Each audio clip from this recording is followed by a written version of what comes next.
अस्सलाम वालेकुम, आदाब, आन्योंहासेओ। डिस्कवर कोरिया के साथ आपकी खिदमत में हाज़िर हैं। उम्मीद करता हूँ आप सब खैरियत से होंगे। लेक्चर स्टार्ट करने से पहले मेरी आपसे रिक्वेस्ट है कि अगर आप मेरे चैनल पर न्यू हैं तो चैनल को सब्सक्राइब करना ना भूलिएगा, ताकि मेरी हर नई आने वाली वीडियो आप तक पहुँच सके और आप कोरियन लैंग्वेज सीख के कोरिया आ सकें। इससे पहले मैं आपको तमाम बेसिक और डिफरेंट रूल्स करवा चुका हूँ। आज मैं आपको जो टॉपिक समझाने जा रहा हूँ वो है nationalisation rule of Korean language. Korean जो लैंग्वेज है उसमें नेशनलाइजेशन रूल का क्या किरदार है और ये कब इस्तेमाल होता है। तो ये मैं आपको आज डिटेल के साथ समझाऊंगा। जब जो न्यू बिगनर स्टूडेंट्स हैं उनके सामने छठा चैप्टर जब सर पढ़ाना स्टार्ट करते हैं तो वो जब सुनते हैं इप निदा या इप निका, ये दोनों वर्ड्स जब वो देखते हैं कि सर ने हमें पढ़ाया था जो हमारा बी यू पे थर्ड पोजीशन पे पी की साउंड देगा, लेकिन सर इसे इम निका पा रहे हैं या इम निदा पा रहे हैं, तो ये ऐसा क्यों है। तो बिल्कुल ये ऐसा है nationalisation rule of Korean language की वजह से। अब ये रूल क्या है, ये रूल मैं आपको डिटेल के साथ समझाता हूँ। जो नेशनलाइजेशन रूल है वो ये कहता है कि हमारा वर्ड है उसका जो पहला पेयर है उसकी थर्ड पोजीशन, मतलब पहले पेयर का एंड अगर बीयूप या फीयूप है, बीयूप या फीयूप है, और उसके फ़ौरन बाद अगर कॉन्सोनेंट नियोन या मियोम आ जाते हैं तो इन दोनों की जो साउंड है वो एम में तब्दील हो जाएगी। मतलब हम एक वर्ड लिखते हैं, एग्जांपल के तौर पे ये हमने लिखा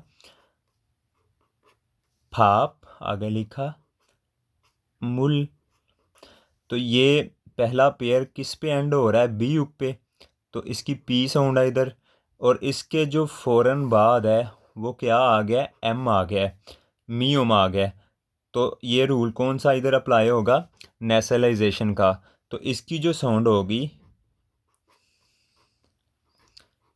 जो इस बी यूप की साउंड है वो एम में कन्वर्ट हो जाएगी। तो ये लिखा इस तरह आ जाएगा, लेकिन इसकी साउंड जो है वो इस तरह निकलेगी, फामुल, फामुल, फामुल।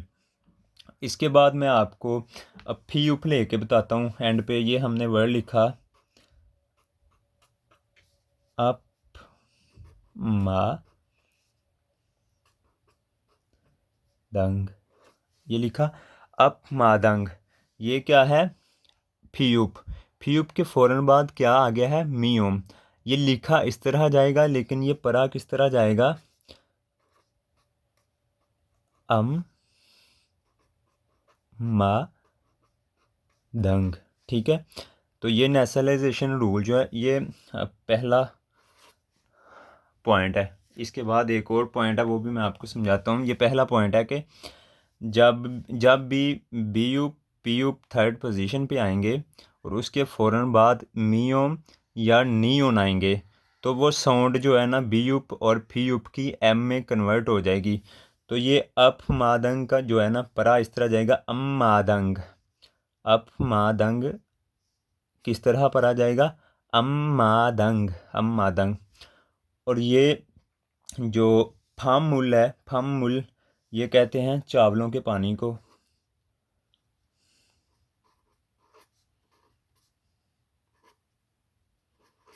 और अम मादंग कहते हैं सेहन को, सेहन। ये साथ साथ आप नोट करते जाएं, आपकी जो वोकेबलरी है वो भी बनती जाएगी। तो इस वजह से जब हमें ये नेशनलाइजेशन रूल का पता चल गया तो ऑटोमेटिकली अब हमें इस बात का भी पता चल जाएगा, जब इप निदा आएगा तो इधर नेशनलाइजेशन रूल अप्लाई हो जाएगा। तो ये लिखा कुछ इस तरह जाएगा, क्योंकि ये बी यू पे एंड हो रहा है और इसके फ़ौरन बाद जो कॉन्सोनेंट आ गया दूसरे पेयर में वो नियोन आ गया है। तो ये लिखा इस तरह जाएगा, लेकिन इसकी साउंड जब हम पढ़ेंगे इस तरह निकलेगी। इमनीदा, इमनीदा, इमनीदा निकलेगी ड्यू टू नेशनलाइजेशन रूल, और इब निका लिखा इस तरह आ जाएगा और परा इम नी का जाएगा। ठीक है, तो ये था पॉइंट नंबर 1। आगे मैं पॉइंट नंबर 2 आपको समझाता हूँ। उम्मीद करता हूँ इधर तक आपको समझ आ गया होगा।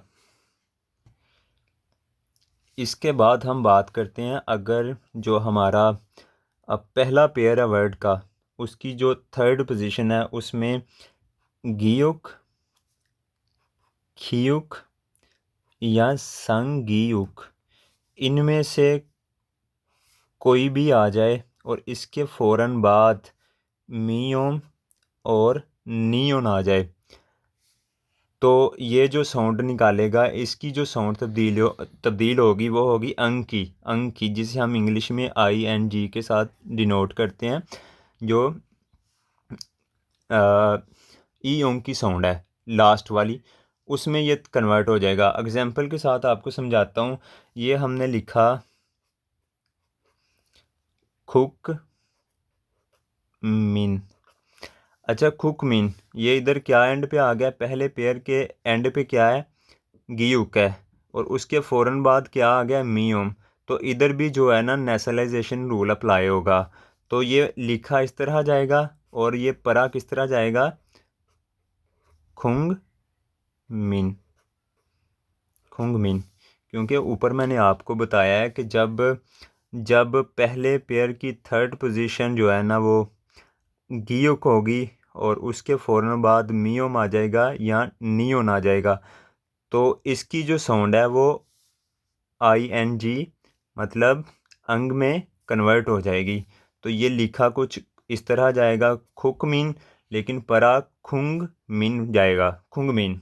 और खुंग मिन जनाब कहते हैं कौम को, कौम। इसके बाद हम नेक्स्ट देखते हैं। ये मैंने लिखा फू ओक मुन। ये मैंने क्या लिखा? फू फू ओक मुन। तो ये क्या है? खियोक, खियोक की क्या पोजीशन है? थर्ड। ठीक है, और इसके फ़ौरन बाद जो आया वो क्या आ गया? मियोम। तो इधर भी नेशनलाइजेशन रूल अप्लाई हो जाएगा। ये लिखा कुछ इस तरह जाएगा, लेकिन जब इसको हम पढ़ेंगे तो साउंड क्या निकलेगी? फू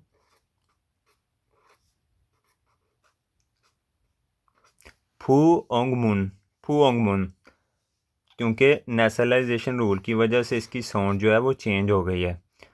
तो फू ओंग मुन कहते हैं जनाब बावर्ची खाने का दरवाज़ा, बावर्ची खाने का दरवाज़ा।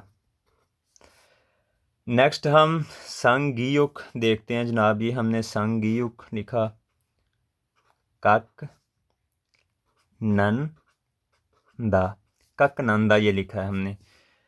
तो ऊपर मैंने ये आपको बताया गियुक, खियुक या संगीयुक, इन ये तीनों। तो अब इधर थर्ड पोजीशन पे क्या आ रहा है? संगीयुक, और संगीयुक के फ़ौरन बाद जो नेक्स्ट मिडल वाला पेयर है वो नियोन आ रहा है। तो इधर भी नेशनलाइजेशन रूल अप्लाई हो जाएगा और ये परा इस तरह जाएगा कंग नंदा, कंग नंदा, कंग नंदा लिखा इस तरह जाएगा, लेकिन ड्यू टू नेशनलाइजेशन रूल ये परा इस तरह जाएगा कंग नंदा। और कंग नंदा कहते हैं घास काटना, घास काटना। तो ये था नेशनलाइजेशन रूल। मैंने अपनी तरफ से भरपूर कोशिश की है कि आप तमाम भाइयों को इस बात की समझ आ जाए, और उम्मीद करता हूँ कि आपको समझ आ गया होगा। इन केस आपको कोई डाउट है या आपको कोई सवाल है तो आप कमेंट बॉक्स में मुझे कर सकते हैं। मैं इंशाल्लाह एज़ सुन एज़ पॉसिबल आपको रिप्लाई दे दूँगा। और अगर आप इसी तरह कोरियन लैंग्वेज की ग्रामर और रूल सीखना चाहते हैं तो मेरे चैनल को मस्ट सब्सक्राइब कीजिएगा, ताकि मेरी हर नई आने वाली वीडियो आप तक पहुंच सके। अपना बहुत सा ख्याल रखिएगा। दुआओं में याद रखिएगा। अल्लाह हाफिज़।